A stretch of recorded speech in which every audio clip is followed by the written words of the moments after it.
প্রিয় দর্শক, আসসালামু আলাইকুম। আবারও নতুন ভিডিও নিয়ে আপনাদের মাঝে হাজির হলাম। আমাদের খামারের ঘাস কাটতেছে চতুর্দিকে।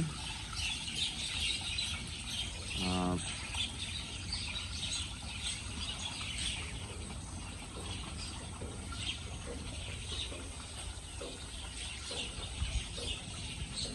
এই সেটটা এগুলো হলো আমাদের মুন্ডি গরু।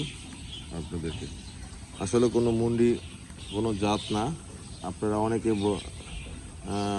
মনে করেন মুন্ডি একটা জাত। যারা পাবনা অঞ্চলে যান, সিরাজগঞ্জে মুন্ডি বলে একটা জাত বলে। মুন্ডি আমরা পেস্টের মাধ্যমে, এর আগেও বলছি, পেস্টের মাধ্যমে আমরা সিংটাতে যখন বয়স তার 1 মাস হয় জন্মগ্রহণের পরে, তখন আমরা এই পেস্টটা লাগে, এভাবে মুন্ডি করি। আমাদের অসংখ্য মুন্ডি বকনা হয়েছে আপনাদের দোয়ায়। হ্যাঁ, আর অনেকে মনে করেন মুন্ডি, এই দেখুন এগুলো সবই মুন্ডি আমাদের।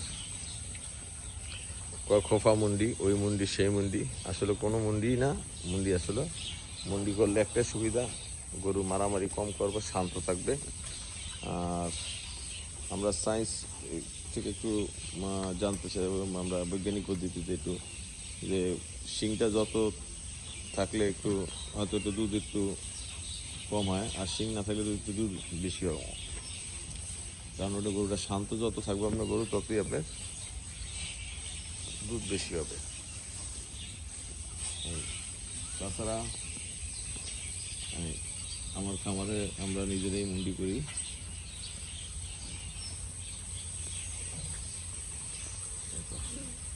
গরুগুলাকে গোসল চালাতেছে।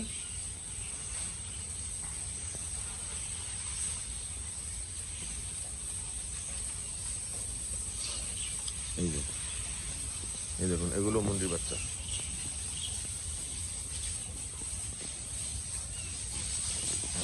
প্রত্যেকটা মুন্ডি।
এটা আনছি কি আরে, কি গাছ? আম গাছ। ওই লেচু গাছটা ভালো করে ঠেক দেয়। এবারে এনে লেচু গাছটি ভালো করে ঠেক দেয়, যেগুলা। আর এই পাশে যা আছে পরিষ্কার করাই তুই বেশ দিয়া।